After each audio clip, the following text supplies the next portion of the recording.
بسم اللہ الرحمن الرحیم۔ کتابش کے تمام ناظرین اور سامعین کو السلام علیکم۔ ناظرین و سامعین، آج کا واقعہ حضرت موسیٰ علیہ السلام اور ایک چرواہے کی حمد و ثنا کا ہے۔ حضرت موسیٰ علیہ السلام ایک دن جنگل جا رہے تھے کہ انہوں نے ایک چرواہے کی آواز سنی۔ وہ اونچی اونچی کہہ رہا تھا، اے میرے جان سے پیارے خدا، تو کہاں ہے؟ میرے پاس آ، میں تیرے سر میں کنگھی کروں، جوئیں چنوں، تیرا لباس میلا ہو گیا ہے تو دھوؤں، تیرے موزے پھٹ گئے ہوں تو وہ بھی سیوں، تجھے تازہ تازہ دودھ پلاؤں، تو بیمار ہو جائے تو تیری تیمارداری کروں۔ اگر مجھے معلوم ہو کہ تیرا گھر کہاں ہے تو تیرے لیے روز گھی اور دودھ لایا کروں۔ میری سب بکریاں تجھ پہ قربان، اب تو آجا۔ حضرت موسیٰ علیہ السلام اس کے قریب گئے اور کہنے لگے، ارے احمق، تو یہ کس سے کہہ رہا ہے؟ چرواہے نے جواب دیا، اس سے کہہ رہا ہوں جس نے تجھے اور مجھے پیدا کیا اور یہ زمین و آسمان بنائے۔ یہ سن کر حضرت موسیٰ علیہ السلام نے غضبناک ہو کر کہا، ارے بدبخت، تو اس بےہودہ بکواس سے کہیں کا نہ رہا۔ بجائے مومن کے تو ایمان سے خارج اور دوزخی ہو گیا۔ خبردار، ایسے بے معنی اور فضول بکواس بند کر، تیرے اس کفر کی بدبو ساری دنیا میں پھیل گئی۔ ارے بیوقوف، یہ دودھ، لسی ہم مخلوق کے لیے ہے، کپڑوں کے محتاج ہم ہیں۔ حق تعالیٰ ان حاجتوں سے بے نیاز ہے، نہ وہ بیمار پڑتا ہے، نہ اسے تیمارداری کی ضرورت ہے، نہ اس کا کوئی رشتہ دار ہے۔ توبہ کر اور اس سے ڈر۔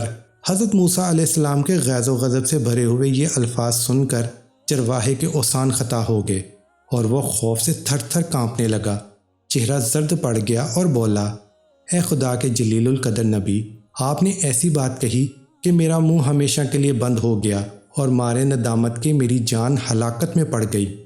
یہ کہتے ہی چرواہے نے سرد آہ کھینچی، اپنا گریبان تار تار کیا اور دیوانوں کی طرح اپنے سر پر خاک اڑاتا ہوا غائب ہو گیا۔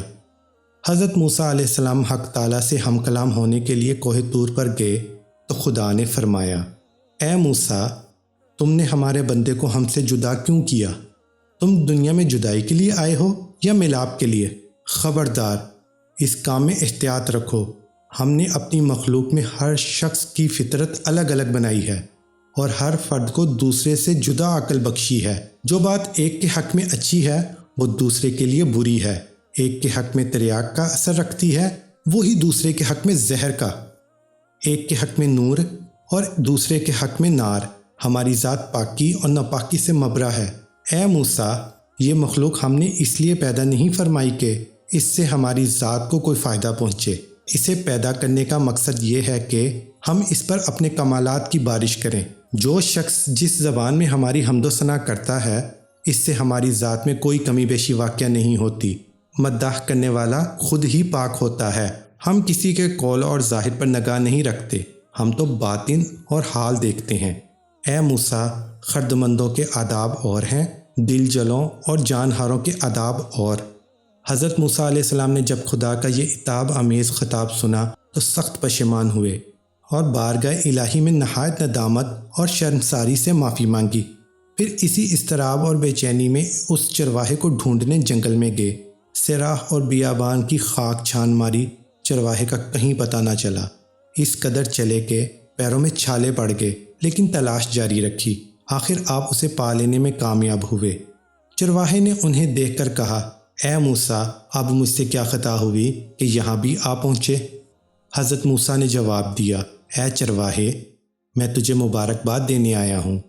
تجھے حق تعالیٰ نے اپنا بندہ فرمایا اور اجازت عطا کی کہ جو تیرے جی میں آئے بلا تکلف کہا کر۔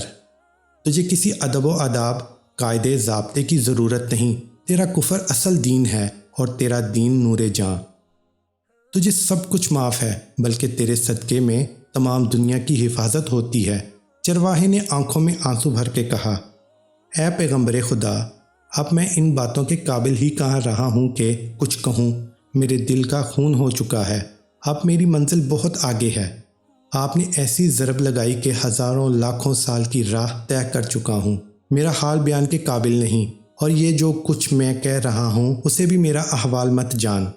مولانا روم اس حکایت سے یہ حاصل نکالتے ہیں کہ اے شخص، جو تو حق تعالیٰ کی حمد و ثنا بیان کرتا ہے، کیا سمجھتا ہے تو ابتدا سے انتہا تک ناقص اور تیرا حال اور قال بھی ناقص۔ یہ محض اس پروردگار رحمان اور رحیم کا کرم ہے کہ وہ تیرے ناقص اور گندے تحفے کو بھی قبول فرماتا ہے۔ اگر آپ کو یہ ویڈیو پسند آئی ہے تو اسے لائک کریں، شیئر کریں اور کمنٹ سیکشن میں اپنی رائے کا اظہار ضرور کریں اور کتابش کو سبسکرائب کریں۔